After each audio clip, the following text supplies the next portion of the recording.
ஒருத்தர் ரொம்ப அவசரமா வந்தார். சார், மனுஷன் நிம்மதியா இருக்கிறதுக்கு என்ன வழின்னு கேட்டார். சீக்கிரமா ஒரு கல்யாணத்தை பண்ணீங்க, எல்லாம் சரியா போடும் அப்படின்னோம். அவர் ஒரு மாதிரியா பார்த்தார். ஏற்கனவே எனக்கு கல்யாணம் ஆயிட்டுது சார், அதனால தானே நிம்மதியா இருக்கிறதுக்கு வழி கேட்கறேன் அப்படின்னார். சரி, இவர் ஒரு மாதிரியான கேஸ் அப்படின்னு நினைச்சுக்கிட்டு நம்மகிட்ட இருந்த ஒரு சின்ன புத்தகத்தை அவர்கிட்ட தூக்கி கொடுத்தோம். இதை படிச்சு பாருங்கன்னு. கல்யாணத்துக்கு பிறகும் சந்தோஷமா இருக்கிறதுக்கு என்ன வழி அப்படிங்கிற கேள்விக்கு அந்த புத்தகத்துல விளக்கம் இருந்தது. கணவன் மனைவிக்குள்ள சிக்கல் வராம இருக்கிறதுக்கு அதுல சில வழிகளை சொல்லி கொடுத்துருக்குறாங்க. அதெல்லாம் என்னென்ன அப்படிங்கிறத இப்ப பார்க்கலாமா? குடும்பம்னு இருந்தா கோபம் வரதான் செய்யும். அது வந்துட்டு போட்டும் பரவாயில்ல. ஆனா அந்த கோபம் ஒரே நேரத்துல 2 பேருக்கும் வந்துடாம பாத்துக்கணும். ஒரு சமயத்துல யாராவது ஒருத்தர் தான் கோபப்படணும், அடுத்தவங்க அமைதியா இருக்கணும். அதுக்கப்புறம் இவர் அமைதியான உடனே அவங்க ஆரம்பிச்சுக்கலாம். கோபமா ஏதாவது சொன்னா உடனே கோபமா பதில் சொல்லக்கூடாது. கொஞ்சம் பொறுத்து கோபம் தீர்ந்த உடனே அந்த பதில சொல்லலாம். அப்போ பதில் கோபமா இருந்தா கூட அது அவ்வளவு பெருசா தெரியாது. அற்ப விஷயத்துக்கெல்லாம் காய்ச்சி மூச்சுன்னு கத்திட்டு இருக்கக்கூடாது. உங்க 2 பேருக்குள்ள ஒரு தர்க்கம் ஆரம்பமாயிட்டுதுன்னு வச்சுக்கோங்க. கடுமையா 2 பேரும் விவாதம் பண்றீங்க. உங்கள ஒருத்தர் இதுல ஜெயிக்கணும்னா அது நீங்களா இருக்க வேணாம், அடுத்தவங்க ஜெயிக்கிறதுக்கு நீங்க துணையா இருங்களேன். அப்படின்னா நீங்க கொஞ்சம் விட்டு கொடுக்கணும், அவ்வளவுதான். ஏதாவது குத்தம் சொல்லணுமா, செஞ்ச தப்ப சுட்டி காட்டணுமா, விமர்சனம் பண்ணணுமா, பண்ணுங்க, வேணான்னு சொல்லல. ஆனா சொன்னதை அப்படி சொல்றத கொஞ்சம் அன்பா இதமா சொல்லுங்க. எப்போ நடந்த தவறுகளை எல்லாம் இப்போ போய் மறுபடியும் ஞாபகப்படுத்திட்டு இருக்க வேண்டாம். நான் அப்பவே சொன்னேன் இந்த புடவை வேணாம்னு, நீங்க தான் கேட்கல, இப்ப பாருங்க கிழிஞ்சு போச்சு இப்படின்னு கத்துனாங்க ஒரு அம்மா. எப்போ சொன்னீங்கன்னு கேட்டா ஒரு 10 வருஷத்துக்கு முன்னாடி தீபாவளி சமயத்துல அப்படிங்கிறாங்க. அது என்ன இன்னும் அப்படியே புதுசாவே இருக்கும்? உங்களுக்கு அவரு தான் பெருசு, அவருக்கு நீங்க தான் பெருசு. அதை விட இந்த உலகத்துல வேற எதுவும் முக்கியம் இல்லைன்னு நினைக்கணும். நீ தான் என்னுடைய உலகம்னு எத்தனை தடவை சொல்லியிருப்பீங்க? அதெல்லாம் வெறும் வசனமா போயிடக்கூடாது. ஏதாவது ஒரு பிரச்சனையை பத்தி கடுமையா விவாதம் பண்ணிட்டு இருக்கீங்க, அதை அப்படியே பாதியில விட்டுட்டு படுக்கைக்கு போயிடக்கூடாது. சொச்சத்தை நாளைக்கு பேசிக்கலாம்னு. அப்படி போனா தூக்கம் வராது. பிரச்சனையை ஒரு முடிவு பண்ணிக்கிட்டு அதுக்கப்புறமா தூங்க போகணும். ஒரு நாள்ல ஒரு தடவையாவது உங்க ஜோடியை பாராட்டி நல்ல விதமா கனிவா ஒரு வார்த்தை சொல்லணும் அப்படின்னு தீர்மானம் பண்ணீங்க. ஏதாவது தப்பு பண்ணிவிட்டீங்கன்னா பரவாயில்ல, அதை ஒத்துக்கிறதுக்கும் மன்னிப்பு கேட்கறதுக்கும் தயாரா இருக்கணும். அது ஒன்றும் கேவலம் கிடையாது. வீட்டுக்குள்ள தானே கேட்க போறீங்க, வெளியில யாருக்கு தெரிய போகுதோ? எப்படியோ உங்களுக்குள்ள ஒரு சமரசம் ஆனா சரிதான். ஒரு தகராறுன்னு எடுத்துக்கிட்டா குறைஞ்சபட்சம் அதுக்கு 2 பேர் தேவை. தனியாவே உட்காந்துக்கிட்டு நான் இப்ப தகராறு பண்ணிட்டு இருக்கிறேன் அப்படின்னு யாரும் சொல்ல முடியாது. 2 பேர் தகராறு பண்றாங்கன்னா பொதுவா அந்த 2 பேர்ல யாரு அதிகமா பேசுறாங்களோ அவங்க பேர்ல தான் தப்பு இருக்கும். அதை மனசுல வச்சுக்கணும். இதெல்லாம் தான் அந்த புத்தகத்துல போட்டிருக்கிற வழிமுறைகள். இவ்வளவும் சரியா வரலன்னா அப்புறமா சொல்லுங்க, வேற புத்தகம் ஏதாவது இருக்கான்னு தேடுவோம். ஒரு கணவன் தன்னுடைய மனைவியை அழைச்சிட்டு ஒரு மனோதத்துவ டாக்டர் கிட்ட வந்தாரா. டாக்டர், எங்களுக்கு கல்யாணம் ஆகி 30 வருஷ காலமா நாங்க ஒரு விஷயத்துல கூட ஒத்து போனதில்லை அப்படின்னு ஆரம்பிச்சார். உடனே அந்த அம்மா குறுக்கிட்டு, அது 30 வருஷம் இல்ல 32 வருஷம் அப்படின்னாங்களாம். இந்த உலகமே ஒரு நாடக மேடை, நாம எல்லாரும் நடிகர்கள். இது ஞானிகள் சொல்றது. இது ஒரு பக்கம் இருக்கட்டும். இந்த உலகத்துக்குள்ள எத்தனையோ நாடக மேடைகள், எத்தனையோ நடிகர்கள், எத்தனையோ நாடகங்கள், இதெல்லாம் எப்படி ஆரம்பமாச்சு? அதுதான் இன்னைக்கு தகவல். அதாவது ஆதி மனிதன் பேச ஆரம்பிக்கிறதுக்கு முன்னாடி சைகையாலேயே எல்லாத்தையும் சொல்லிட்டு இருந்தான். அதனால அப்பவே நடிப்பு ஆரம்பமாயிட்டுது. முதல்ல ஒரு வேட்டையத்தான் அவன் நடிச்சு காட்டியிருப்பான். இவன் எப்படி போனான், எதிரில் மிருகம் எப்படி வந்தது, அதோட எப்படி சண்டை போட்டான், எப்படி அடிச்சு கொண்டுட்டு வந்தான், இதை அப்படியே மற்றவங்களுக்கு நடிச்சு காட்டியிருப்பான். ஏன்னா மொழி கிடையாது. இந்த காலத்துல எல்லாம் நாடகங்கள்ல நடிக்கிறவங்கள நடிகர்கள்ங்கிறோம். ஒரு காலத்துல இவங்களுக்கு என்ன பேரு தெரியுமா? திஸ்பியர்கள் அப்படின்னு பேராம். இதுக்கு காரணம் உண்டு. அதாவது 2000 வருஷத்துக்கு முன்னாடி கிரீஸ் நாட்டுல திசிபியஸ் அப்படின்னு ஒரு ஆள் இருந்தான். அவன் ஒரு பெரிய நாடக கலைஞன். அவன் சில இளைஞர்களை சேர்த்துக்கிட்டான், பயிற்சி கொடுத்தான், நாடக குழுவை உருவாக்கினான். நடிகர்களையும் நாடகத்துக்கு தேவையான பொருள்களையும் ஏற்றிக்கிட்டு போறதுக்கு ஒரு வண்டியையும் தயார் பண்ணான். அந்த வண்டியிலேயே அவன் கிரேக்க நாடு பூராவும் சுத்தினான். ஊர் ஊரா நாடகம் போட்டான். ஒரு ஊருக்கு போனதும் அங்க நாடகம் நடத்த தியேட்டர் இருக்கா அப்படிங்கலாம் பாக்குறது இல்ல அவன். ஏன்னா அப்போலாம் தியேட்டர்னா என்னன்னு தெரியாது. நாடகம்னா அது ஒரு மூடிய கொட்டைக்குள்ளதான் நடத்தணுங்கிறது அப்ப யாருக்குமே தோணல. இந்த வண்டி போகும், அதுவே ஒரு பகுதி அப்படியே ஒரு மேடை மாதிரி விரிச்சுக்கும். அதுல ஏறி நின்றுகிட்டு நாடகத்தை நடிச்சு காட்டுவாங்களாம். மக்கள்லாம் எதிரில் தரையில உட்காந்து அதை பார்த்துக்கிட்டு இருக்கிறது. உலகத்தின் முதல் நடமாடும் தியேட்டர் இதுதானா. இந்த திசைபிஎஸ் தான் முதலா உலகத்துல நாடகம்ங்கிற பொழுதுபோக்க நடத்தி காட்டினவன் அப்படின்னு சொல்றாங்க. அவன் சொந்தமா நாடகம் எழுதுனா, நடிச்சான், நாடகத்தை இயக்கினான். அதனாலதான் அவனை first man of the theatre அப்படின்னு சொல்லுவாங்க. அவன் தான் நாடக மேடையின் முன்னோடி. கிரேக்கர் காலத்திலேயே நாடக ஆசிரியர்கள், நடிகர்கள், ரசிகர்கள் இவங்கெல்லாம் உருவாயிட்டாங்களாம். நாடகத்தின் சரித்திரத்துல இந்த 3 பிரிவும் ரொம்ப முக்கியம். அதாவது கிரேக்க தியேட்டர்கள்லாம் திறந்த வெளி மேடைகள் தான். பெரும்பாலும் மலைச்சரிவுகள், அதுவே படிப்படியா பண்ணியிருப்பாங்க. கீழே அரைவட்ட வடிவில் மேடை, அதுக்கு ஆர்கெஸ்ட்ரான்னு பேரு. பிற்காலத்துல இதுல உட்கார்ந்து இசைக்குழுவினர் வாய்ச்சதுனால இசைக்குழுவுக்கே ஆர்கெஸ்ட்ராங்கிற பேர் வந்துட்டுது. இப்போ கிரேக்க தியேட்டர்கள்ல ஒண்ணு, அதோட காலம் கிமு 340. அதை இன்னமும் பாதுகாத்து வச்சிருக்கிறாங்களாம். எபிடாரஸ் அப்படிங்கிற இடத்துல அது இருக்குதான். இன்னமும் அந்த தியேட்டரை பயன்படுத்திட்டு வர்றாங்களாம். சிறந்த கிரேக்க நாடகங்கள்லாம் அங்க நடிக்கிறாங்களாம். ஆரம்ப காலத்திலேயே கட்டணம் கிடையாது. அப்புறம் பின்னாடி தான் நுழைவு கட்டணம்லாம் அப்படியே வந்துட்டுதான். நடிகர்கள் பளபளப்பான ஆடைகள் உடுத்தி இருப்பாங்களாம். இந்த குதிகால் உயர்ந்த காலணிகள் போட்டிருப்பாங்களாம். இதெல்லாம் பழைய குறிப்புகள். பலவிதமான உருவங்கள்ல மாஸ்க் அப்படின்னு சொல்லப்படுற முகமூடி. அதனால ஒரே நடிகர் பல வேடங்கள்ல நடிக்கிறது உண்டான். ஆரம்பத்துல பெண் நடிகர்கள் கிடையாது, எல்லாம் ஆண் நடிகர்கள் தான். ரோமானியர்கள் தான் முதல் நிரந்தர நாடக மேடையை கட்டினவங்க. அதுதான் முதல் தியேட்டர். கிமு 1048 காலகட்டத்தில் பாம்பிங்கிற நகரத்தில் அதை கட்டியிருக்கிறாங்களாம். கிரேக்க ரோமானிய தியேட்டர்களின் அடிப்படையிலேயே இந்த இத்தாலிய வடிவ அமைப்பாளர்கள் இந்த குதிரை லாட வடிவில் ஒரு ஆடிட்டோரியத்தை உருவாக்கினாங்களாம். இப்படி அதை பற்றி நிறைய தகவல் இருக்குது. 1576 லண்டன்ல இந்த வின்ஸ்பர்ரி, அப்புறம் இந்த பில்ட்ஸில், அப்புறம் ஜேம்ஸ் இப்படிங்கிற ஒரு முயற்சியால தான் இங்கிலாந்துல முதல் தியேட்டர் உருவாச்சான். அப்படி ஒருத்தர் இருந்தாராம். உலக நாடக மேடையின் வரலாறு இதுதான். அதாவது இப்பெல்லாம் அறிவியல் வளர்ச்சி அதிகமாயிட்டுது. திரைப்படம், தொலைக்காட்சி எல்லாம் வந்தாச்சு. ஒவ்வொரு வீடுமே ஒரு குட்டி தியேட்டர் மாதிரி ஆயிட்டுது. தொலைக்காட்சி முன்னாடி உட்காந்து எழுந்திருக்கவே மனசு வர்றதில்லை. ஒரு அம்மா ஒரு மனோதத்துவ டாக்டரை தேடிட்டு வந்தாங்களாம் இந்த காலத்துல. டாக்டர், எங்க வீட்டுக்காரர் எப்ப பார்த்தாலும் டிவி முன்னாடி உட்காந்துக்கிட்டு அதையே வெறிச்சு பார்த்துக்கிட்டு இருக்கிறார், உத்து பார்த்துக்கிட்டு இருக்கார், எனக்கு சந்தேகமா இருக்குன்னாங்களாம். இது மனக்கோளாறு இல்லைங்க, ஆர்வ கோளாறு, அவ்வளவுதான், இதுக்காக பயப்படாதீங்கன்னாராம் டாக்டர். அப்படி இல்லை டாக்டர், டிவி ஓடும் பொழுது நாம எல்லாம் அதை பார்க்கறோம் சரி, ஆனா அவர் அப்படி இல்லை, டிவியை நிறுத்தினதுக்கு அப்புறமும் அதையே உத்து பார்த்துட்டு உட்காந்துருக்கிறார், அதனாலதான் சந்தேகப்பட்டு உங்ககிட்ட வந்தேன் அப்படின்னாங்களாம். ஒரு அரசனும் அமைச்சரும் ஒரு நாள் ரொம்ப சாவகாசமா பேசிக்கிட்டு இருந்தாங்களாம். அரசன் அமைச்சரை பார்த்து ஒரு கேள்வி கேட்டிருக்கார். ஏங்க அமைச்சரே, ஆசை இல்லாத ஒரு மனுஷனால இருக்க முடியுமா அப்படின்னு. ஏன் முடியாது, துறவி அப்படிங்கிறவங்கெல்லாம் அப்படிப்பட்டவங்க தானே அப்படின்னாராம் அமைச்சர். அவங்கெல்லாம் உண்மையிலேயே ஆசையை விட்டவங்க தானா அப்படின்னு கேட்டாராம் ராஜா.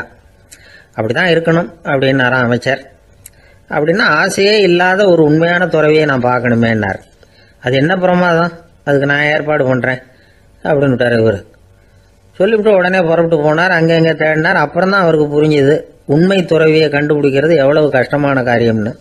இருந்தாலும் ராஜா கிட்ட சொல்லியாச்சே, உண்மை துறவியை காட்டுறேன்னு. இப்போ என்ன பண்றது, ராஜா கிட்ட சொன்னபடி நடக்கலைன்னா அவருக்கு கோபம் வந்துடும். அமைச்சர் ஒரு யோசனை பண்ணார். அவருக்கு ஒரு வழி தெரிஞ்சுது. அதுதான் சரின்னு முடிவு பண்ணார். அதாவது அந்த ஊர்ல அவருக்கு தெரிஞ்ச நாடக நடிகர் ஒருத்தர் இருக்கிறார், நல்லா நடிப்பார். அவரை போய் பார்த்தார். இதை பாருப்பா, எனக்காக நீ ஒரு காரியம் செய்யணும்னார். என்னன்னு கேட்டார் அவரு. நீ ஒரு துறவி மாதிரி கொஞ்ச நேரத்துக்கு நடிக்கணும். ராஜா உன்னை பார்த்துட்டு போற வரைக்கும் நடி, அது போதும், அதுக்காக உனக்கு 10,000 ரூபா தரேன் அப்படின்னார். அவர் எந்த காலத்துல இவ்வளவு பணத்தை மொத்தமா பார்த்திருக்கார். அதனால உடனே சரின்னு ஒத்துக்கிட்டார். அமைச்சர் அரண்மனைக்கு திரும்பி வந்தார். என்ன அமைச்சரே, இன்னுமா ஒரு உண்மையான துறவி கிடைக்கலன்னார். உண்மையான துறவி ஒருத்தரை இப்பதான் கொஞ்ச நேரத்துக்கு முன்னாடி பார்த்து பேசிவிட்டு வர்றேன். அவர் நம்ம ஊருக்கு வெளியில குளத்தங்கரையில உள்ள ஒரு ஆலமரத்துக்கு அடியில் உட்காந்துருக்கிறார் அப்படின்னார் இவர். அப்படின்னா உடனே புறப்படுங்க அப்படின்னார் ராஜா. பரிவாரங்களோட புறப்பட்டார். அங்க அந்த மரத்தடியில அந்த ஆளு வேஷம் போட்டுக்கிட்டு துறவி மாதிரி உட்காந்துருக்கிறான். ராஜா நேரா போனார். அந்த துறவி காலில் பொத்துன்னு விழுந்து வணங்கினார்.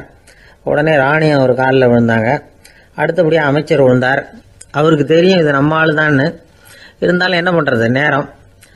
அப்புறம் பரிவாரங்கள்லாம் துறவி காலில் விழுந்து ஆசீர்வாதம் வாங்கிட்டாங்க. ராஜா அப்புறமா தங்கத்தட்டில் பொன்னையும் பொருளையும் வச்சு அந்த துறவிகிட்ட ரொம்ப பணிவாக நீட்டுறார். தாங்கள் தயவு பண்ணி இதை ஏற்றுக்கணும் அப்படின்னு வேண்டிக்கிட்டார். அந்த துறவி பற்றில்லாமல் அதை பார்த்தார். எல்லாத்தையும் திறந்துட்ட எனக்கு இதெல்லாம் எதுக்காக அப்படின்னு சொல்லி அதை மறுத்துட்டாராம். ஆஹா, உண்மையான துறவியை பார்த்துட்டோம் அப்படிங்கிற ஆனந்தம் அரசருக்கு. ரொம்ப நிம்மதியாக திருப்தியாக திரும்பி வந்தார் அரண்மனைக்கு. அதுக்கப்புறம் அமைச்சர் யாருக்கும் தெரியாமல் அந்த துறவிகிட்ட ஓடினார். சொன்ன பிரகாரம் பணத்தை நீட்டினார். இந்தப்பா, நான் உங்ககிட்ட சொன்னபடி 10,000 ரூபா பணம் எடுத்துக்கோ அப்படின்னார். அந்த ஆள் ராஜா கிட்ட சொன்னது மாதிரியே எல்லாத்தையும் திறந்துவிட்ட எனக்கு இதெல்லாம் எதுக்காக வேணாம் அப்படின்னு விட்டாரான். நடித்த வரைக்கும் போதும்ப்பா, இனிமேல் இந்த நாடக வசனம்லாம் வேணாம், வேஷத்தை கலைச்சிரு, பணத்தை வாங்கிக்கோன்னார். இல்லைங்க, இது வேஷம் இல்லை, இது வசனமும் இல்லை, இது உண்மை. கொஞ்ச நேரம் துறவி மாதிரி நடித்ததுக்கே இந்த தேசத்து ராஜா, ராணி, அமைச்சர், பரிவாரங்கள் எல்லாம் என் காலில் விழுந்து வணங்குறாங்க. அப்படின்னா உண்மையான துறவியாக இருக்கிறது எவ்வளவு பெருமையான விஷயம். நான் உண்மையான துறவியாக ஆக போகிறேன், அப்படி முடிவும் பண்ணிட்டேன் அப்படின்னார் அந்த நடிகர். வேஷம் கூட எப்படிப்பட்ட விளைவுகளை உண்டு பண்ணுது பார்த்தீங்களா. நம்மால் ஒருத்தன் ரொம்ப வசதியாக தான் இருந்தான். ஒரு நாள் அவன் சொத்து பூரா திருட்டு போயிட்டுது. அதுக்கப்புறம் இவன் துறவி மாதிரி ஆயிட்டான். ஊர் ஊராக சுற்றினான். ஒரு குருநாதரை தேடி கண்டுபிடிச்சான். அவர்கிட்ட சீடனா சேர்ந்துக்கிட்டான். அவனை பார்த்து ஒருத்தர் கேட்டார், நீ உண்மையான சீடன் தானான்னு. இல்லைங்க, சீடன் மாதிரி நடிச்சுக்கிட்டு இருக்கிறேன் அப்படின்னா. அது குரு துரோகம் இல்லையா அப்படின்னு கேட்டார் அவர். இல்லைங்க, நான் பண்ணது குரு துரோகம் இல்லை, என் குரு பண்ணது தான் துரோகம். என்னுடைய பணத்தை கொள்ளையடிச்சது இவர் தான். அதை எங்கே வச்சிருக்காருன்னு கண்டுபிடிக்கிறதுக்காக தான் இவர்கிட்ட வந்து சீடனா சேர்ந்துருக்கிறேன் அப்படின்னானா. அந்த ஆள் என்னை கண்ணா பண்ணான்னு திட்டி விட்டான் சார். அதை நினைச்சா எனக்கு ரொம்ப வருத்தமா இருக்கு அப்படின்னு சொல்லி கவலைப்பட்டார் ஒருத்தர். இதுல கவலைப்படுறதுக்கு என்ன இருக்குது அப்படின்னார் ஒரு பெரியவர். அவர் ஒரு மகான். என்ன சார் இப்படி சொல்றீங்க, ஒருத்தர் நம்ம பார்த்து திட்டுனா வருத்தமா இருக்காதா அப்படின்னார். அது எப்படி வருத்தமா இருக்கும், திட்டுறதுங்கிறது என்ன, அது வெறும் சத்தம் தானே அப்படின்னார் அந்த பெரியவர். நம்ம ஆளுக்கு தலையை பிச்சுக்கலாம் போல இருந்தது. இருக்காத பின்ன, நமக்கு அப்படி தானே தோணுது.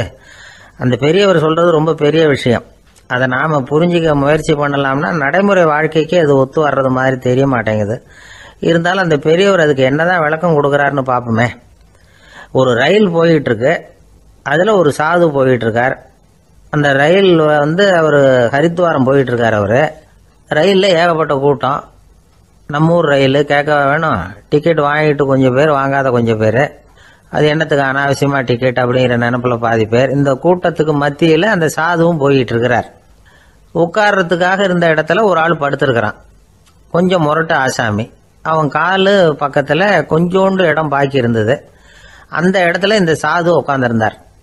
மெதுவா உட்காந்துக்கிட்டார் போய். ஆனா அந்த ஆளு ராத்திரி பூரா இவரை காலால உதச்சிக்கிட்டே இருக்கிறான்.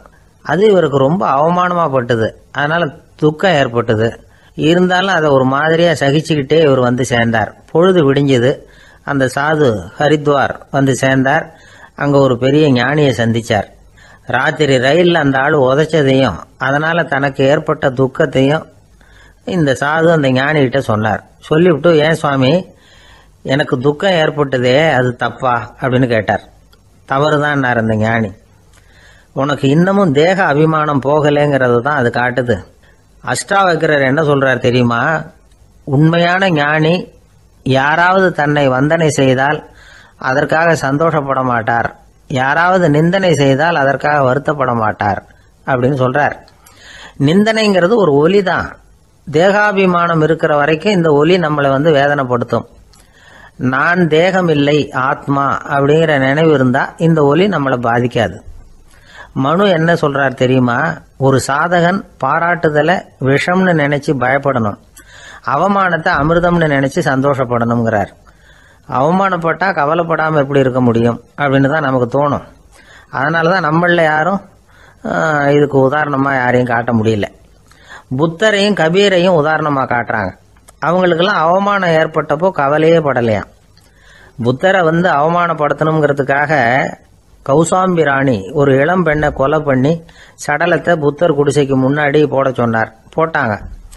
புத்தர் தான் அந்த பொண்ணை கெடுத்து கொலை பண்ணி விட்டாருன்னு எல்லாரும் நினைச்சாங்க. ஆனா புத்தர் இதை பத்தி கவலையே படல. அப்புறமா உண்மை தெரிஞ்சதும் புத்தர் புகழ் இன்னும் அதிகமாயிட்டது. ஒரு பெரிய சபையில ஒரு மோசமான பொண்ணு நுழைஞ்சு தனக்கும் கபீருக்கும் சம்பந்தம் உண்டுன்னு சொன்னா கபீர் கவலைப்படல.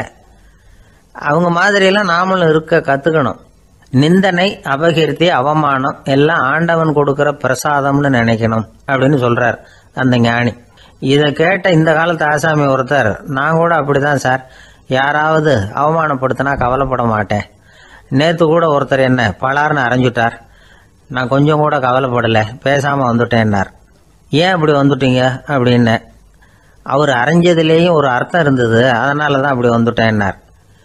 ஏன் அரைஞ்சாருன்னு கேட்டேன். 10 வருஷத்துக்கு முன்னாடி 15 ரூபா அவர்கிட்ட கடன் வாங்கினேன், அதை கேட்டு கேட்டு பார்த்துட்டு கடைசியாக தான் அரைஞ்சார் அப்படின்னார். ஆண்டவனுடைய பிரசாதம் இவருக்கு அடிக்கடி கிடைக்கும் போல இருக்கு. அம்மாக்காரங்களுக்கு அடிக்கடி ஏற்படுற கவலை ஒன்று உண்டு. அதாவது குழந்தை சரியா சாப்பிட மாட்டேங்குதே அப்படிங்கிற கவலை. இவங்கெல்லாம் ஒரு விஷயத்த நல்லா புரிஞ்சுக்கணும். குழந்தைகள்ங்கிறவங்க பெரியவங்க மாதிரி இல்லை. அவங்க கடிகாரத்தில் மணியை பார்த்துட்டு சாப்பிட்றதுக்கு உட்கார்ற ரகம் கிடையாது. பசிச்சா சாப்பிடுவாங்க, இல்லைன்னா விளையாடுவாங்க அல்லது தூங்குவாங்க. அது புரியாம அவங்கள கட்டாயப்படுத்தி அல்லது மிரட்டி சாப்பிட வைக்கிறது ரொம்ப தப்பு. ஒரு 8 மாச குழந்தைக்கு 3 மணி நேரத்துக்கு ஒரு தடவை பசிக்கும். அந்த நேரம் பார்த்து சாப்பாடு கொடுத்தா அடம் பண்ணாம அது பாட்டுக்கு சாப்பிட்றோம். அதே குழந்தைக்கு 1 வயசு ஆகிறப்போ 4 மணி நேரத்துக்கு ஒரு தடவை பசிக்கும். இந்த வயசுல இயற்கையாவே பசி குறைஞ்சிருக்கும். அது புரியாம என் குழந்தை முன்னாடி மாதிரி இப்ப சரியா சாப்பிட மாட்டேங்கிறான் அப்படின்னு சில பேர் டாக்டர் கிட்ட போய் சொல்லிக்கிட்டு இருப்பாங்க. இன்னொரு விஷயம், ஒரு குழந்தைக்கு வயசு அதிகமாகிற வேகத்துக்கு உடம்பு எடையும் அதிகமாகிக்கிட்டே போவாது. உடம்பு எடை அதிகமாகிற வேகம் குறைஞ்சிக்கிட்டே வரும். 6 மாச குழந்தைக்கு ஒரு வாரத்துல 150 கிராம் எடை கூடும். ஒரு வயசுல வாரத்துக்கு 71 கிராம் எடை கூடும். இது புரியாம அதிகமா சாப்பாட்டை கொடுத்து குழந்தைய கஷ்டப்படுத்தக்கூடாது. ஏன்னா அளவுக்கு மீறின உணவு அஜீரணத்தை உண்டு பண்ணிவிடும். குழந்தைக்கு ஒரு தட்டில் கொஞ்சமா ஆகாரத்தை வச்சு கொண்டுட்டு போய் கொடுக்கணும். மலை மாதிரி குவிச்சு வச்சா அதை பார்த்ததுமே பசி அடங்கி போயிடும். அடிச்சு மிரட்டி பயமுறுத்தி குழந்தைய சாப்பிட வைக்கிற பழக்கம் இருக்கு பாருங்க, அதுக்கு ஃபுட் ஃபோர்சிங் அப்படின்னு பேரு. இப்படி பண்ணுனா குழந்தைக்கு சாப்பாட்டில் விருப்பம் குறைஞ்சிரும், அதை கண்டாவே வெறுக்க ஆரம்பிச்சிரும். அது மாதிரி உளம் சார்ந்த பசி குறைவு, சைக்கோஜெனிக் அனோரெக்சியா, அது ஏற்படுமா. சாப்பாடுங்கிறதே ஒரு தண்டனை மாதிரி தோணும். குழந்தைகளுக்கு பிடிச்ச மாதிரியான ஆகாரத்தை கொடுக்கணும். சத்து அதிகம் இருக்குங்கிறதுக்காக அதுக்கு பிடிக்காத ஆகாரத்தை கொடுத்து கட்டாயப்படுத்தக்கூடாது. குழந்தைகளுக்கு 2 வயசு ஆகிறப்போ இயற்கையாகவே எதிர்மறை குணம் உண்டாகும். அதாவது அந்த எதிர்மறையா பேசுறது. இது மாதிரி சமயங்களில் நாம் என்ன சொல்கிறோமோ அதுக்கு நேர்மாறாக நடந்துக்கும். ஏட்டிக்கு போட்டி. சாப்பிட சொன்னால் விளையாட போவோம், விளையாட சொன்னால் சாப்பாடு கேட்கும். இதை புரிஞ்சுக்கிட்டு நடந்துக்கணும். குழந்தை சொன்ன பேச்சை கேட்கலேன்னு கோவப்படக்கூடாது. குழந்தை வளர வளர பிடிவாத குணம் வர்றது சகஜம். கேட்டதை வாங்கி கொடுத்தாதான் சாப்பிடுவேன் அப்படின்னு பிடிவாதம் பண்ணும். வாங்கி கொடுத்து விடுறது தான் உத்தமம். நீங்களும் அதுகிட்ட பிடிவாதம் பண்ணிட்டு இருக்கக்கூடாது. ஏன்னா கேட்டது கிடைக்கலையேங்கிற ஏமாற்றம் கூட குழந்தையோட பசியை குறைச்சிரும். கேட்டது கிடைச்சுட்டா பசி அதிகமாகும். கொடுத்ததை மளமளன்னு சாப்பிட்றோம்.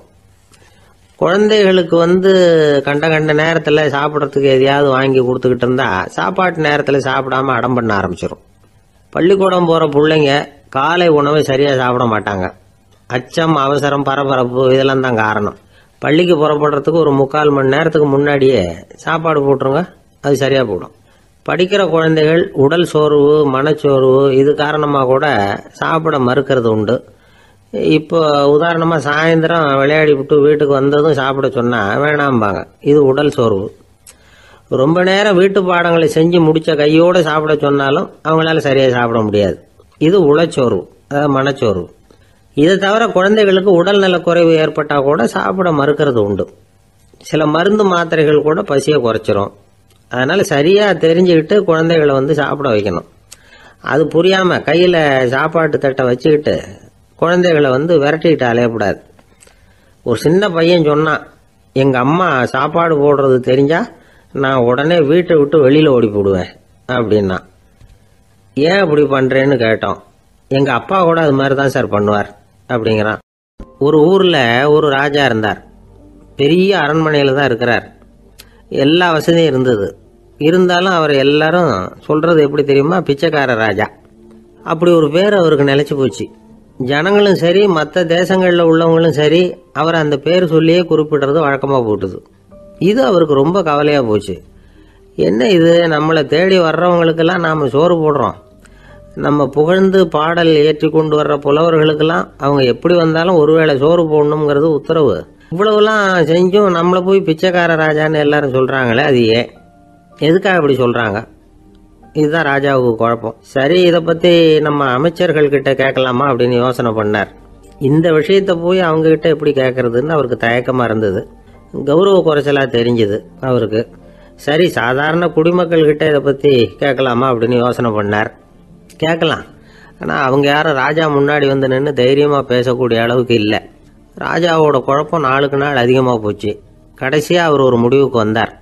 அதாவது இதை பத்தி ஒரு பிச்சைக்காரங்கிட்டே கேட்டு பார்த்துட்டா என்ன. இதுதான் அவர் பண்ண முடிவு. உடனே மாறு வேஷம் போட்டுக்கிட்டு நகர்வலம் போனார். ஒரு பிச்சைக்காரனை கண்டுபிடிச்சார். இதை பாருப்பா, நம்ம ராஜாவை எல்லாரும் பிச்சைக்கார ராஜான்னே சொல்றாங்களே, அதுக்கு என்ன காரணமா இருக்கும் அப்படின்னு கேட்டார். அதுக்கு அவன் சொல்றான், இதுக்கான பதிலை இன்னும் ஒரு 30 நாள்ல சொல்றேன் அப்படின்னா. உடனே இவருக்கு சந்தோஷம். உண்மையை அவங்ககிட்ட சொன்னார். நான் வேற யாரும் இல்லை, நான் தான் இந்த நாட்டு ராஜா. இப்ப நீ என் கூடவே வந்துரு, அரண்மனையிலேயே தங்கிக்கோ. 30 நாள் கழிச்சு எனக்கு பதில் சொல்லிவிட்டு அதுக்கப்புறமா நீ போகலாம் அப்படின்னு சொல்லி அழைச்சிட்டு வந்துட்டார். அரண்மனையில் ஒரு மூலையில் அவன் தங்கறதுக்கு இடம் கொடுத்தார். தினம் 2 வேளையும் இவனுக்கு சோறு போடுங்க அப்படின்னு உத்தரவு போட்டார். ராஜா கொடுத்த இடத்துல போய் உக்காந்துக்கிட்டான் அந்த பிச்சைக்காரன். தினமும் அந்த அரண்மனையில் நடக்கிறதையெல்லாம் கவனிச்சுக்கிட்டு வந்தான். வேளைக்கு சாப்பாடு வரும், சாப்பிட்டுக்கிட்டு இருக்கான். இப்படி 30 நாள் முடிஞ்சுது. ராஜா வந்தார். என்ன, என்னோட கேள்விக்கு பதில் என்னன்னு கண்டுபிடிச்சிட்டியான்னார். கண்டுபிடிச்சிட்டேன்னா. என்ன எல்லாரும் பிச்சைக்கார ராஜான்னு சொல்றாங்களே, அது நியாயமா படுதா உனக்குன்னு கேட்டார். நியாயமா தான் படுது, சந்தேகம் இல்லாம நீங்க பிச்சைக்கார ராஜா தான். என்னதான் நீங்க வசதியோடவும் படைபலத்தோடவும் இருந்தா கூட நீங்க எங்க வர்க்கத்தை சேர்ந்த ஆசாமி தான் அப்படின்னு அடிச்சு சொல்லிவிட்டான் அந்த ஆள். எதனால் அப்படி சொல்றேன்னு கேட்டார் இவர். அரசே, ஒரு உண்மையை கண்டுபிடிச்சு சொல்றதா நான் உங்ககிட்ட சொன்னேன். நீங்க ராஜ பரம்பரைன்னா உடனே உங்க கழுத்துல கிடக்கிற முத்து மாலையை கழட்டி பரிசா கொடுத்துருப்பீங்க, பொன்னையும் மணியையும் கொடுத்துருப்பீங்க. ஆனா நீங்க அப்படி செய்யல. என்ன ஒரு மூலையில உட்கார வச்சு 2 வேளை சோறு போட சொன்னீங்க. உங்களை தேடி யார் வந்தாலும், யார் பாராட்டி பேசினாலும் அல்லது பிரச்சனைகளை சொன்னாலும் நீங்க செய்யற ஒரே காரியம் சோறு போடுறது தான். பிச்சைக்காரனுக்கு சோறு மட்டும்தான் உலகம். உங்க விஷயத்திலையும் நீங்க அப்படித்தான் நினைக்கிறதாக தெரியுது. நல்லா கவனிங்க. எந்த ஒரு பிரச்சனைக்கும் சோறு தான் முடிவுன்னு நினைக்கிறீங்க பாருங்க. நீங்க சந்தேகமில்லாத எங்களை சேர்ந்த ஆளுதான் அப்படின்னு விட்டான் அந்த பிச்சைக்காரன். அதுக்கப்புறம் தான் அந்த ராஜா தன்னுடைய தவறுகளை எல்லாம் தேர்த்திக்கிட்டாராம். பசின்னு வர்றவங்களுக்கு சோறு தான் போடணும், அது தப்பு இல்லை. பாராட்ட வர்றவங்களுக்கெல்லாம் சோத்தையே போட்டு அனுப்புனா இப்படிதான் பேர் வரும். எனக்கு தெரிஞ்ச ஒருத்தர் தினமும் யாராவது ஒருத்தரை தன் வீட்டுக்கு அழைச்சிட்டு போவார், சாப்பாடு போட்டு அனுப்புவார். முன்னறிவிப்பு இல்லாம திடீர்னு ஒரு விருந்தாளியோட வீட்டுல போய் இவர் நிக்கிறது வழக்கம். அந்த அம்மாவும் இவருக்காக தயார் பண்ணி வச்சிருந்ததை இவர் அழைச்சிட்டு வந்திருக்கிற விருந்தாளிக்கு போட்டுருவாங்க. விருந்தாளி சாப்பிட்டுட்டு போனதுக்கு அப்புறம் இவர் மனைவி கிட்ட உனக்கு சிரமம் வேணாம் அப்படின்னு சொல்லிவிட்டு பக்கத்துல உள்ள ஒரு ஹோட்டலுக்கு போய் காசு கொடுத்து சாப்பிட்டுட்டு வந்துருவார். பல நாள் இப்படி நடக்கும். ஒரு நாள் அவரை தனியா கூப்பிட்டுக்கிட்டு போய் ஏன் இப்படி பண்றீங்கன்னு கேட்டோம். அதுக்கு அவர் சொல்றாரு, எங்க வீட்டு சாப்பாட்டுல இருந்து தப்பிக்கிறதுக்கு எனக்கு வேற வழி எதுவும் தெரியல சார், அதனாலதான் இப்படி பண்ணிட்டு இருக்கிறேன் அப்படின்னார் ரொம்ப பரிதாபமா. ஆபீஸ் முடிஞ்சு வீட்டுக்கு போற சமயத்துல ஒருத்தர் கடைக்கு போய் ஸ்வீட் வாங்கினார். சரி, வீட்டுக்கு பிள்ளைங்களுக்கு தான் வாங்கிட்டு போறார் அப்படின்னு மற்றவங்க நினைச்சாங்க. அவர் அப்படி செய்யல. அந்த இடத்துலயே பொட்டலத்தை பிரிச்சார். திருட மாதிரி அப்படியே சுற்றி ஒரு தரம் பார்த்துக்கிட்டார். யாரும் தெரிஞ்சவங்க இல்லைங்கிறத முடிவு பண்ணிட்டு அவசரமாக அதை அப்படியே போட்டு முழுகிவிட்டு கையை தொடச்சிக்கிட்டு நல்ல பிள்ளை மாதிரி நடந்து போக ஆரம்பிச்சிட்டார். அவர் யாருன்னா, அவரோட பிரச்சனை எல்லாருக்கும் தெரியாது, சில பேருக்கு தான் தெரியும். அதாவது அவர் உடம்புல சர்க்கரை இருக்குன்னு டாக்டர் சொல்லிவிட்டாராம். அதனால் வீட்டில் சர்க்கரையே இவர் கண்ணில் காட்டுறதில்ல. அதனால் இவர் யார் கண்ணிலையும் படாமல் இப்படிப்பட்ட வேலைகள்லாம் செய்கிறது வழக்கம். யாருக்கும் தெரியாமல் இப்படி ஸ்வீட்டை வாங்கி சாப்பிட்டுட்டு அவர் பாட்டுக்கு போயிடுறது. இப்படிப்பட்டவங்களுக்கெல்லாம் கொஞ்சம் ஆறுதலான தகவல் இன்னைக்கு. அது என்னென்னா, நாம் சாப்பிட்ற சர்க்கரைக்கும் நம்ம உடம்புல உள்ள சில கோளாறுகளுக்கும் அப்படி என்ன தான் சம்மந்தம் இருக்குது. இதை பற்றி சமீபத்தில் சில ஆராய்ச்சிகள்லாம் நடந்திருக்குது. ஏன்னா சர்க்கரைன்னாவே விஷம் மாதிரி அதை பார்க்குறவங்களும் சில பேர் உண்டு. சின்ன பிள்ளைங்களுக்கு வயத்தில் பூச்சி உண்டாகிறதுலேருந்து பெரியவங்களுக்கு நீரிழிவு வர்ற வரைக்கும் எல்லாத்துக்கும் சர்க்கரை தான் காரணம்னு சொல்லிகிட்டு இருக்கிறோம். ஆனால் அந்த அளவுக்கு பயப்பட வேண்டிய அவசியம் இல்லை அப்படின்னு சொல்கிறாங்க. சர்க்கரை வியாதி, இருதய நோய், பித்த நீர் பை நோய், இதெல்லாம் வந்து சில நோய்கள்லாம் நாம் சாப்பிட்ற சர்க்கரைக்கும் தொடர்பு இருக்குன்னு நினைக்கிறோம். ஆனால் அப்படி சம்பந்தம் உண்டுங்கிறதுக்கு போதுமான அளவுக்கு ஆதாரம் இல்லை அப்படிங்கிறாங்க ஆராய்ச்சியாளர்கள். ஒரே ஒரு சம்பந்தம் தான் உறுதியாக இருக்குதான். அதுவும் இந்த பல் சிதைவு அப்படின்னு இருக்கு இல்லையா, அந்த சர்க்கரை சாப்பிட்றதுக்கும் இந்த பல் சிதைவுக்கும் சம்பந்தம் இருக்குது அப்படிங்கிறத மட்டும் உறுதியாக சொல்கிறாங்க. சர்க்கரைன்னா நாம் சாப்பிட்ற ஜீனி மட்டும் இல்லை, பழம், காய்கறி, பால், தேன் இப்படி எல்லாத்துலேயும் அது இருக்குது. கேரட்டு கொடுக்குற சத்தில் 88% சர்க்கரை, ஆப்பிள் கொடுக்குற சக்தியில் 95% சர்க்கரை. இது ஜீனி சர்க்கரை, இது ஆப்பிள் சர்க்கரை அப்படிங்கிற வித்தியாசம்லாம் உடம்புக்கு கிடையாது. ரெண்டுமே உடனடியாக வந்து சக்தி கொடுக்குது. ஒரு ஸ்பூன் சர்க்கரையில் வந்து 16 கலோரி தான் சத்து இருக்குது. அதிகமாக சர்க்கரை சாப்பிட்டா நீரிழிவு வந்துருங்கிறது தப்பான ஒரு அபிப்பிராயம்.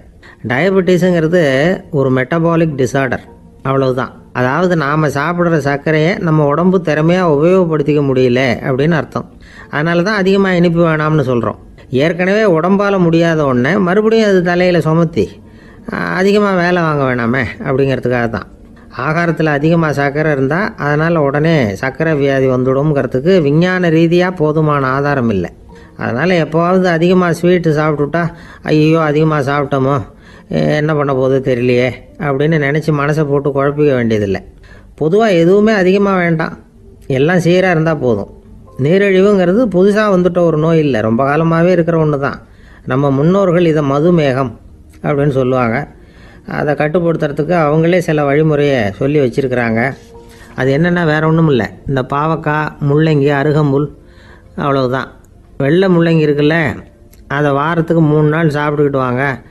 நூலுக்கோல் ரொம்ப நல்லது. இல்லைன்னா முள்ளங்கி சாறு 1 ounce சாப்பிட்டுட்டு வரலாம்.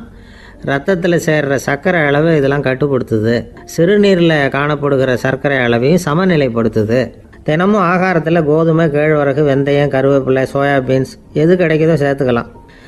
இப்படிலாம் செஞ்சுக்கிட்டு வந்தால் அப்புறம் வீட்டுக்கு தெரியாமல் கடையில் போய் நின்றுக்கிட்டு ஸ்வீட் வாங்கி திருட்டுத்தனமாக சாப்பிட வேண்டிய அவசியமே உங்களுக்கு வராது. 2 ஆசாமிகள் கடற்கரையில் உட்காந்து சாவகாசமாக பேசிக்கிட்டு இருந்தாங்களாம். ஒருத்தர் சொன்னார், இன்னொருத்தருக்கு தெரியாமல் ஸ்வீட்டு சாப்பிட்றதே எப்பவும் வந்து இடைஞ்சல் தான் சார். நேற்றுக்கு பாருங்கள் அப்படி தான் சாப்பிட்டுக்கிட்டு இருந்தேன், வீட்டுக்காரி கண்ணில் போட்டுவிட்டுது, அதுக்கப்புறம் ஒரே ரகலையாக போச்சு அப்படின்னாராம். எனக்கு கூட அப்படி தான் சார் ஆகிட்டுது, ஒரே ரகலை அப்படின்னாராம் இன்னொருத்தர். நீங்கள் சாப்பிட்டதும் உங்கள் வீட்டுக்காரங்க கண்ணில் போட்டுவிட்டுதா சார் அப்படின்னு கேட்டிருக்கார் இவர். அதுக்கு அவர் சொன்னாராம், அப்படி இல்லை சார், கடைக்காரர் கண்ணில் போட்டுவிட்டுதோ, நான் அவருக்கு தெரியாமல் அந்த ஸ்வீட்டை அவர் கடையிலேருந்து எடுத்திருந்தேன் அப்படின்னு விளக்கம் கொடுத்தாராம் இந்த ஆள். ஒரு மனுஷனுக்கு 3 விதத்தில் கர்வம் உண்டாகிறதுக்கு வாய்ப்பு உண்டு. பணம், பதவி, புகழ். பணம் அதிகமாக வந்தால் கர்வம் வரலாம், பதவி பெருசாக வந்துட்டுதுன்னா கர்வம் வரலாம், புகழ் அதிகமாக போனாலும் கர்வம் வரலாம். இந்த 3 வகையான கர்வத்துக்கும் இடம் கொடுக்காமல் இருக்கிறாங்க பாருங்கள், அவங்க தான் சிறந்த மனிதர்கள். ஒரு பெரிய பொறுப்பில் இருக்கிறவங்களுக்கு கர்வம் வந்துடக்கூடாது. அப்படி வந்துட்டுதுன்னா அது எல்லாருக்கும் இடைஞ்சல். ஒரு ராஜா இருந்தார். அவர் ஒரு நாள் தன்னுடைய தலைநகரத்தை சுற்றி வந்துக்கிட்டு இருந்தார். ஒரு இடத்துல ஒரு அழகான நிலத்தை பார்த்தார். ஆஹா, இந்த இடத்துல நமக்குன்னு ஒரு மாளிகையை கட்டினா எவ்வளோ நல்லா இருக்கும் அப்படின்னு நினச்சார். ராஜா நினச்சா அது முடியாத காரியமா? சரி, இந்த நிலம் யாருக்கு சொந்தம்னு விசாரிங்க அப்படின்னார் பக்கத்தில் இருந்தவங்கக்கிட்ட. அவங்கெல்லாம் ஓடி போய் விசாரித்தாங்க. அந்த இடம் வந்து ஒரு வயசான கிழவிக்கு சொந்தம், வயசான அம்மாவுக்கு சொந்தமாக. அந்த அம்மா தான் அதில் ஒரு குடிசையை போட்டு குடியிருந்துக்கிட்டு இருக்கிறாங்க.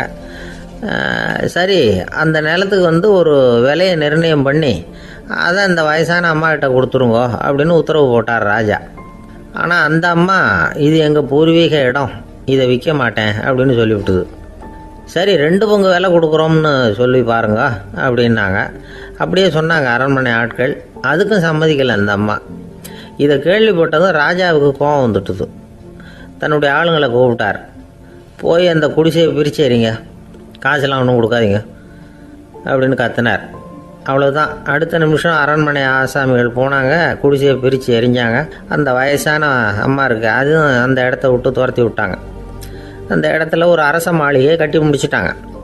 அந்த வயசான அம்மா பாவம், ராஜாவே இப்படி பண்ணால் யாருக்கிட்ட போய் முறையிட முடியும்? ஒரு ஞானி இருந்தார், அவர்கிட்ட போய் சொன்னாங்க. அவர் இவங்க சொன்னதை கேட்டு மனசில் வச்சுக்கிட்டார். ஒரு நாள் அந்த ராஜாவே இந்த ஞானியை கூப்பிட்டார். புதுசாக ஒரு மாளிகை கட்டியிருக்கிறேன், வந்து பாருங்கன்னு. சரின்னு சொல்லி இந்த பெரியவர் ஒரு நாள் இந்த மாளிகைக்கு போனார். சும்மா போகல, ஒரு கழுதையையும் ஓட்டிகிட்டு போனார். கொஞ்சம் சாக்குகள், வெத்து சாக்கு, அதையும் எடுத்து கழுதை முதுகில் போட்டு கழுதையை ஓட்டிகிட்டு போகிறார். ராஜா பார்த்தார். அவருக்கு இது ஆச்சரியமாக இருந்தது. என்ன இது, மாளிகைக்கு வந்துட்டு போங்கன்னு கூப்பிட்டா கழுதை சாக்கு இதெல்லாம் கொண்டு வராரே, ஒன்றும் புரியலையேன்னு நினச்சார். எதுக்காக இதெல்லாம்னு கேட்டார். அரசருடைய தோட்டத்திலேருந்து கொஞ்சம் மண் எடுத்துகிட்டு போகிறதுக்கு ஆசைப்பட்றேன், அதுக்கு நீங்கள் அனுமதி கொடுக்கணும் அப்படின்னார் இவர். இது என்ன வேடிக்கையான கோரிக்கையாக இருக்குது அப்படின்னு நினச்சார் ராஜா. இருந்தாலும் மண்ணு தானே கேட்குறாரு, எடுத்துகிட்டு போகட்டுமே அப்படின்னு நினச்சார். சரின்னு அனுமதி கொடுத்தார். அந்த பெரியவர் தோட்டத்துக்கு போனார், மண்ணை வெட்டினார், சாக்கில் போட்டு நிரப்புனார். ராஜாவை கொஞ்சம் கிட்ட வாங்கன்னு கூப்பிட்டார்.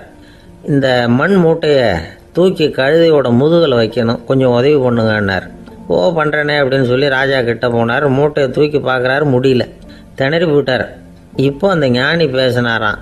அரசே, இந்த ஒரு சாக்கு மண்ணையே உங்களால் தூக்க முடியல, அந்த கிழவிகிட்ட இருந்து அந்த அக்கிரமமாக அபகரித்த இந்த தோட்டம் பூராவையும் சுமக்கணும்னு ஆசைப்படுறீங்களே, அது உங்களால் முடியுமா அப்படின்னு கேட்டாராம். ராஜா யோசனை பண்ண ஆரம்பித்தார். தன்னுடைய செயலுக்காக வருத்தப்பட்டாராம்.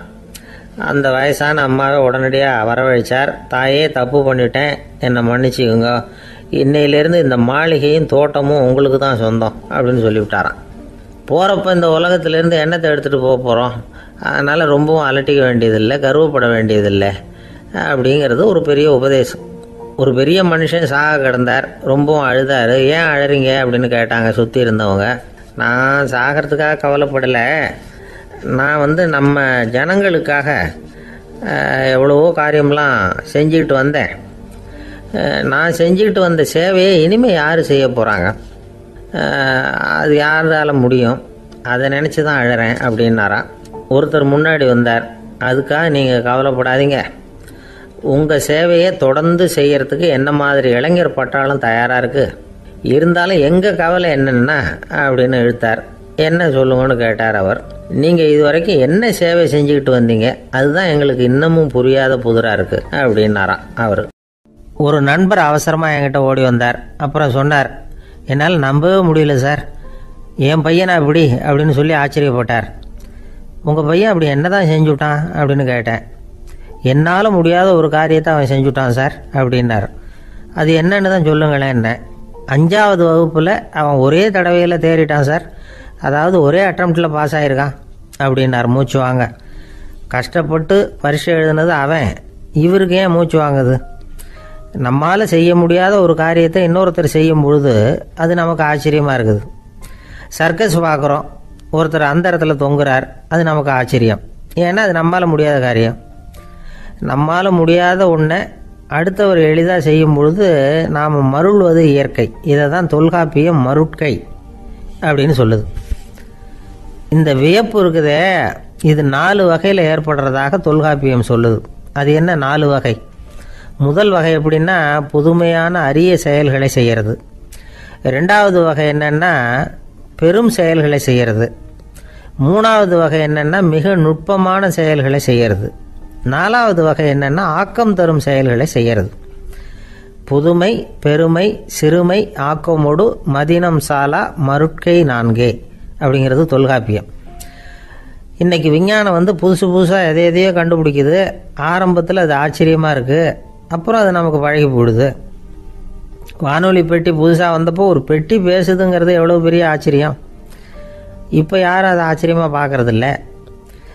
மதினம் சாலா மருட்கை அப்படின்னு ஒரு சொற்றொடர் வருது பாருங்கள், அதில் கருத்தாழம் உண்டு. எதை பற்றியும் போதுமான அளவு புரிந்து கொள்ளாத போது ஒருத்தர் ஆச்சரியப்படுறார்.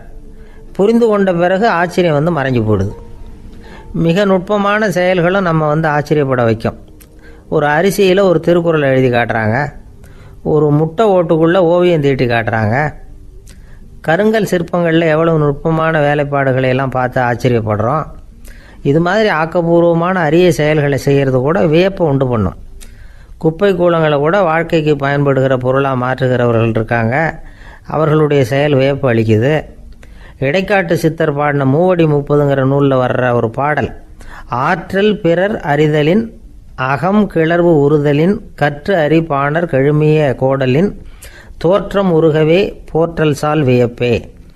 ஒருத்தருடைய ஆற்றல் தெரியாமல் இருந்தது, அவருடைய அரிய செயலை பார்க்கும் பொழுது வியப்பாக இருந்தது, மனசுக்குள்ள கிளர்ச்சி. பாவலர்கள் இவர்களுடைய புகழை பாடி மற்றவர்களும் தெரிந்து கொள்ளுமாறு செய்கிறார்கள் அப்படிங்கிறது தான் ஒரு யதார்த்தமான உண்மை. ஆக எல்லா வகையிலும் மக்கள் தங்களுடைய வாழ்க்கையில் முன்னேறுவதற்கான வழிகாட்டுகிற ஒரு மெய்ப்பாடு தான் வியப்புங்கிறது. இந்த காலத்தில் நம்ம எப்படியெல்லாம் ஆச்சரியப்பட வைக்கிறாங்க. ஒரு ஆளை பிடிச்சி ஜெயிலில் கொண்டு வந்தாங்க. ஜெயில் அதிகாரி அவனை ரொம்ப ஆச்சரியமாக பார்த்தாரான்.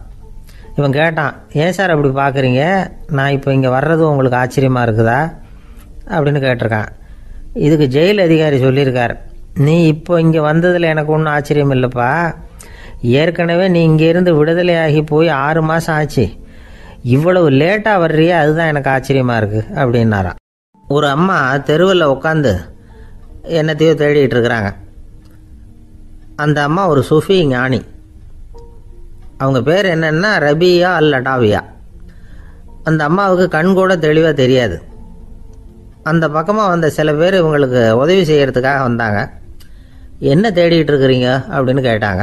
இதுக்கு அந்த அம்மா, அந்த கேள்வி அவ்வளோ முக்கியத்துவம் இல்லை, நான் தேடிட்டு இருக்கிறேன், உங்களால் முடிஞ்சால் எனக்கு உதவி பண்ணலாம் அப்படின்னாங்களாம். உதவி செய்ய வந்தவங்களுக்கு ஆச்சரியம். எதை தேடுறோங்கிறது தெரியாமல் இப்படி ஏன் நேரத்தை செலவழிக்கிறீங்க, நாங்கள் எப்படி உங்களுக்கு உதவ முடியும், எங்களுக்கு ஒன்றும் புரியலையே அப்படின்ட்டுருக்காங்க. சரி, உங்களை திருப்தி பண்ணுறதுக்காக சொல்கிறேன், ஒரு குண்டூசி தொலைஞ்சி போச்சு, அதை தேடுறேன் அப்படின்னாங்களாம் அந்த அம்மா. அதுக்கப்புறம் இவங்களும் சேர்ந்து தேட ஆரம்பிச்சிட்டாங்க. கொஞ்ச நேரம் ஆச்சு, ஒன்றும் கிடைக்கல.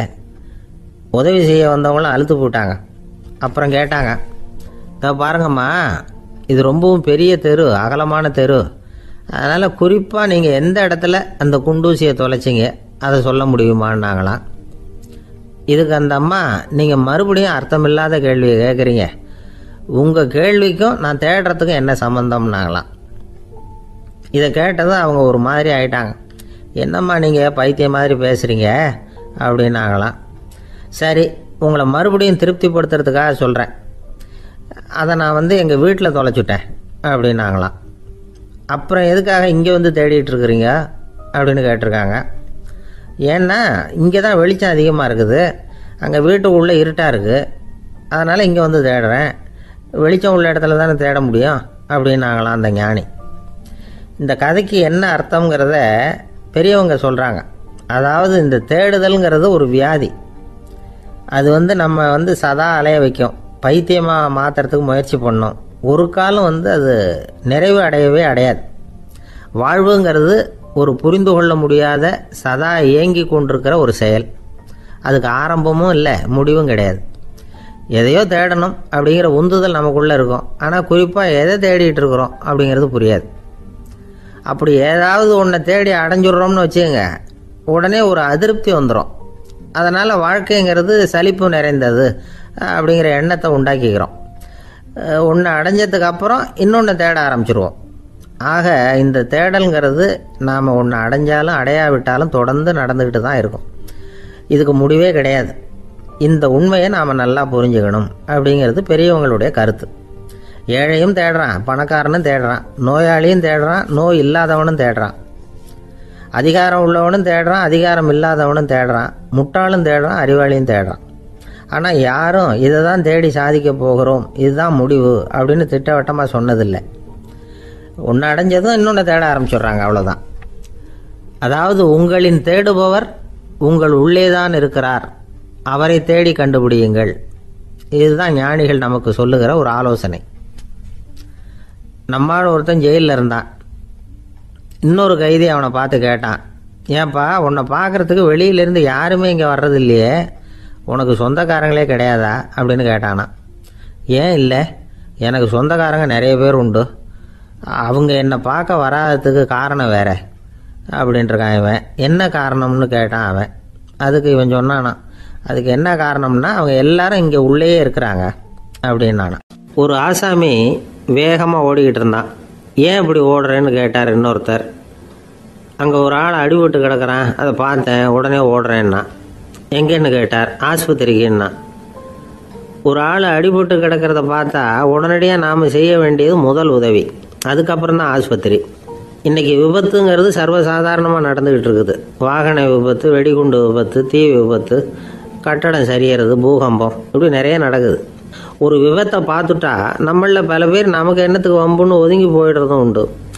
சில பேர் துணிஞ்சு கிட்ட போய் உதவி செய்கிறதும் உண்டு. அப்படி உதவி செய்ய நினைக்கிறவங்களுக்கு உபயோகப்படுற தகவல் இது. விபத்தில் காயமடைஞ்சவங்களை 3 பிரிவாக பிரிக்கலாமா. முதல் வகை கொஞ்சம் சீரியஸானது, உயிருக்கு உடனே ஆபத்து தரக்கூடியது. மூளை காயம், முகம், கழுத்து காயங்கள், இருதயம், நுரையீரல் காயங்கள், வயத்தில் உள்ளுறுப்பு காயங்கள், அதிகப்படியான இரத்தப்போக்கு, இதனால எல்லாம் பாதிக்கப்பட்டிருந்தால் அது முதல் வகை அப்படின்னு நாமளே மனசுக்குள்ளே முடிவு பண்ணிக்கணும். இவங்களுக்கெல்லாம் உடனடியாக முதல் உதவி கொடுக்கணும். தாமதப்படுத்தாமல் ஆஸ்பத்திரிக்கு கொண்டுகிட்டு போயிடணும். இப்படி கொஞ்சம் எச்சரிக்கையாக நடந்துக்கிட்டால் அவங்களில் பல பேரை காப்பாற்றி போடலாம். 2வது வகை எப்படின்னா, முதல் உதவி விரைவாக கிடைச்சா உயிர் பிழைக்கக்கூடிய மார்பு காயங்கள், கைகால் எலும்பு முறிவு, இடுப்பு முதுகெலும்பு காயம், சீரான இரத்த சேதம், இப்படிப்பட்டவங்களை 2வது வகையாக பிரிக்கணும். ஆபத்து இல்லாத சிராய்ப்புகள், சிறு காயங்கள், இரத்த உறைவுகள், இதனால் பாதிக்கப்படுறவங்க 3வது வகை. ஒருத்தர் தலையில் அடிபட்டு நினைவு விழுந்துட்டாருன்னு வச்சுங்க, அவருக்கு வாந்தி வர்றதுனால புறையேறி மூச்சு அடைப்பு உண்டாகும். இப்படி ஆகாமல் இருக்கிறதுக்காக தலையை ஒரு பக்கமாக சாய்ச்சி வைக்கலாம். நாடி துடிப்பையும் இதய துடிப்பையும் தொட்டு பார்க்கணும். அது குறைஞ்சிருந்தாலும் சரி, நின்று இருந்தாலும் சரி, அவர் மார்பை நிமிஷத்துக்கு 80 தடவை உள்ளங்கையால் அழுத்தி இதய துடிப்பை மீட்கிறதுக்கு உதவி பண்ணணும். கழுத்தில் காயம்பட்டாலும் ஆபத்து அதிகம். கழுத்துக்கு அடியில் ஒரு துண்டை மடித்து வைக்கலாம். 2 பக்கமும் சின்ன தலையணை அல்லது துணி மடிப்புகளை வச்சு கழுத்தை அதிகமாக அசையாமல் பார்த்துக்கலாம். முதுகெலும்பு முறிஞ்சிருக்குமோ அப்படிங்கிற சந்தேகம் இருந்ததுன்னா அவரை அதிகமாக அசைய விடக்கூடாது. அதிகமாக அசைஞ்சால் தண்டு இடத்துல பாதிப்பு ஏற்பட்டு கைகால் விளங்காமல் போயிடும். அவரை ஒரு கனமான போர்வை இல்லைன்னா பாயில் படுக்க வச்சு 4 பேர் மெதுவாக தூக்கி மருத்துவ உதவிக்கு அனுப்பி வைக்கலாம்.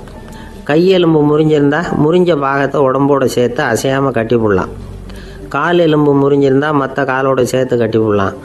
முறிஞ்ச பாகம் தொங்காமல் பார்த்துக்கணும். அப்போ தான் வீக்கம் உண்டாகாமல் இருக்கும். வெட்டு காயம், குண்டடிப்பட்ட காயம், இதிலெல்லாம் ரத்தப்போக்கு அதிகமாக இருக்கும். ரத்தம் வெளியேற ஆபத்து அதிகம்.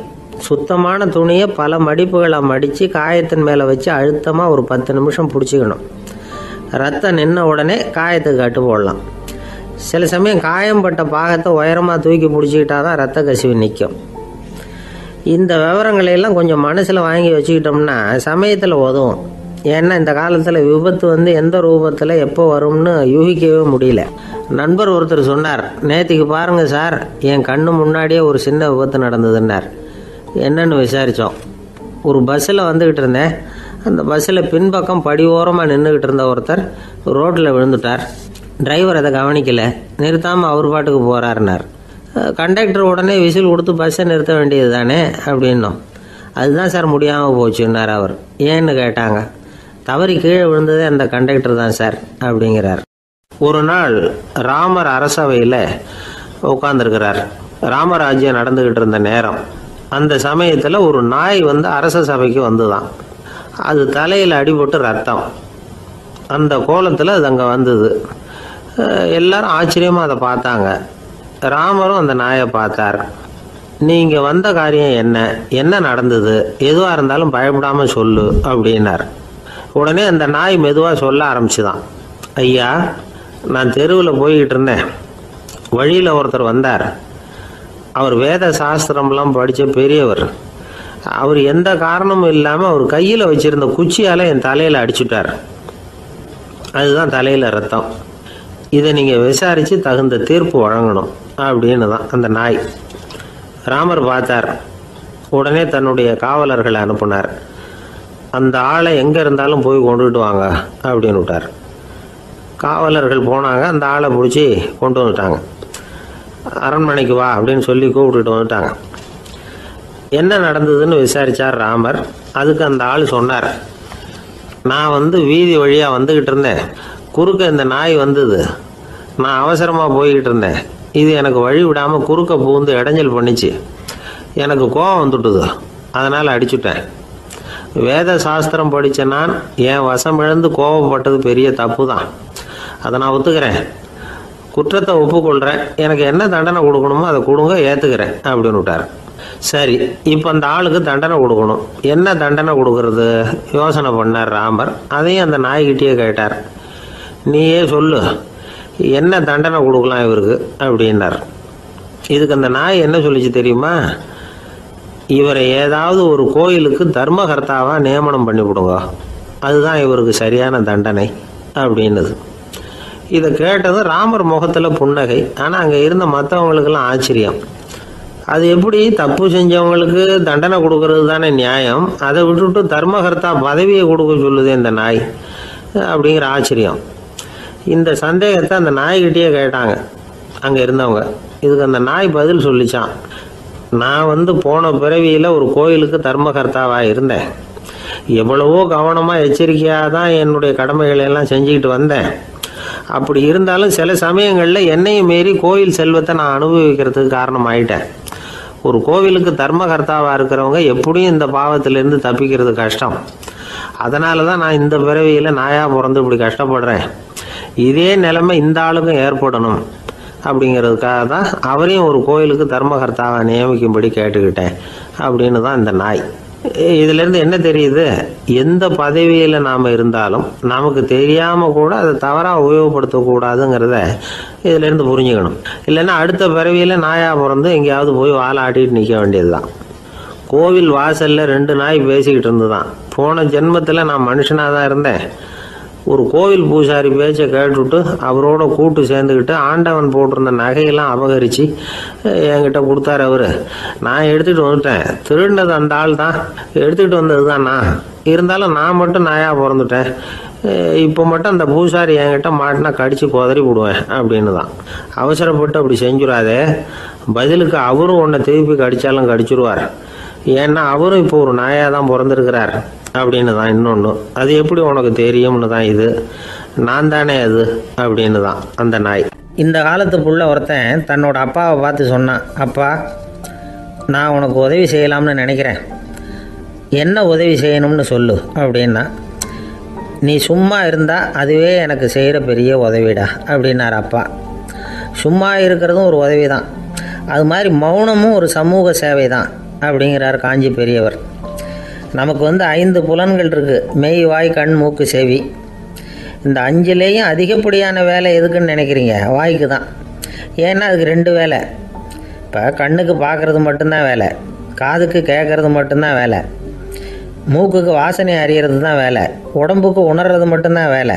ஆனால் வாய் அப்படி இல்லை, அதுக்கு 2 வேலை. சாப்பிட்றதும் அதுதான், பேசுகிறதும் அதுதான். அதாவது வாய் ஒன்று தான் கர்மேந்திரியமாகவும் இருக்குது, ஞானேந்திரியமாகவும் இருக்குது அப்படின்னு சொல்லுவாங்க.